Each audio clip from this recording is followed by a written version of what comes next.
thank God you're here. I'm really struggling. It's wet, it's soft.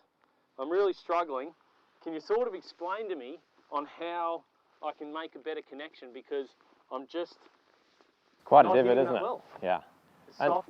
look, when we have wet conditions like we've had, you definitely have to prepare yourself better and differently. So it's always a good idea to make sure you've got the right things in the bag. You've got a good waterproof jacket on. You should have some spare gloves and spare towels.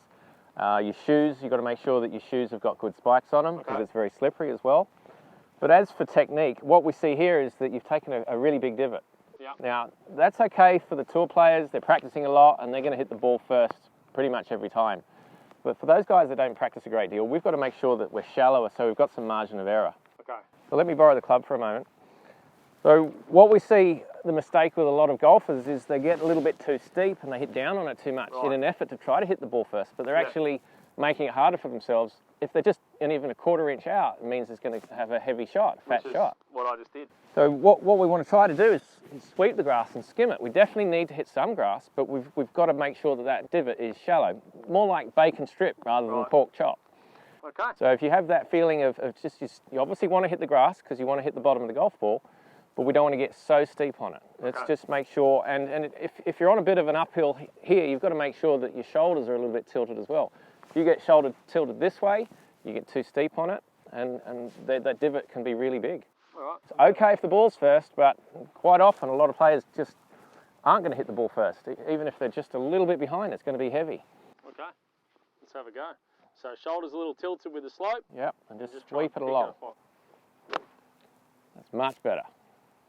Just a little divot, it's all you need, especially in these wet conditions. You're going to have much more margin of error, especially with the shorter shots, the pitching as well, where we see a lot of people take big divots with a 40-yard pitch shot, and it's just hit and miss. It is. Now, the other thing I'd like to say here is that I think we can repair that big divot a little bit better, all right? I think I've done pretty well. Well, at least you've sanded it, so that's one thing. What we shouldn't do is try to replace it in bits. Because it never takes. No. All right, maybe if it's a slab and it's all kept together, then we can put it back. But in bits, like that divot was, we don't put that back. It's never going to take. So if I just pull that sand out of there, what I'd like you to do is just toe the club in a little bit and cave the sides of the divots in, and then this side as well. And that's going to repair a lot faster than just leaving that big hole there that you had. And then get your sand in there. A lot of people don't put enough in, so you want to be able to obviously keep that level so that if someone does land on your sandy divot, they've got it's still a tougher shot, but we've got preferred lies anyway. And the important thing here is that that's going to repair a lot faster than just obviously leaving it. Leaving it's going to take weeks to repair, and just sand, so caving it in so that the grass can grow over more quickly and the soil is more into the divot, that's going to be fairer. Beautiful. Thanks, Glenn. I better go and repair my pitch mark on the green. Well, we'll cover that next week, shall we? All right. Thanks, buddy. Thanks a lot.